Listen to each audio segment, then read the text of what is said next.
Salut et merci d'être là pour la chronique d'une nouvelle chanson. Aujourd'hui, parcours chaotique et pari risqué pour le titre Umbrella de la chanteuse de RB Rihanna. On revient sur l'histoire de ce tube planétaire qui a assis la notoriété de l'artiste et en a fait l'une des plus grandes pop stars du moment. Pourtant, il s'en est fallu de peu que cette chanson échappe à Rihanna, car au départ, elle n'était pas prévue pour elle.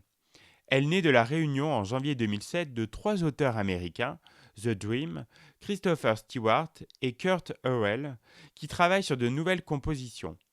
Stewart a trouvé le son d'un Charleston qu'il trouve formidable, il y incorpore des accords et les paroles lui viennent rapidement, aidé par ses camarades. En quelques heures, ils ont enregistré une démo de la musique. La chanson est écrite dans le but d'être proposée à la star de la pop Britney Spears, avec qui Stewart a déjà travaillé en 2003 pour Me Against the Music. Il pense qu'avec sa vie privée un peu hors de contrôle, elle a besoin d'un titre à succès pour effectuer son retour musical.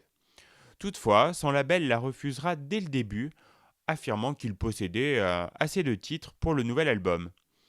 Après des tentatives d'approche auprès de Tayo Cruz ou de Mary J. Blige, infructueuses, la chanson finit par être proposée à Rihanna, qui travaille sur son troisième album et la trouve très à son goût. Umbrella est donc enregistrée dans un style pop, RB contemporain et hip-hop.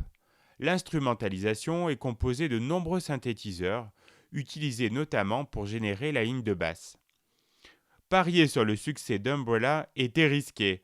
La faute au refrain, dont la répétition quasi asthmatique de la dernière syllabe, peut pour certains se montrer vraiment irritante.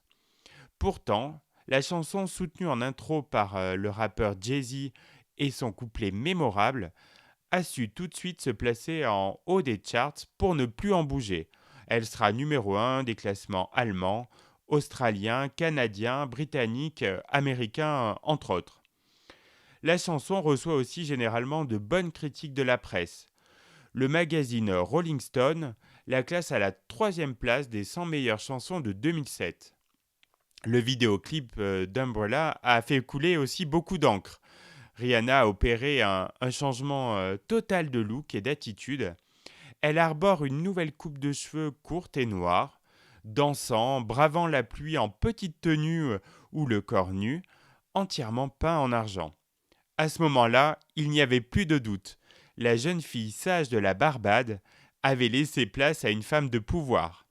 Ce pouvoir, cette réputation, ce statut de star est sans aucun doute né de ce tube qui est à jamais gravé dans les mémoires.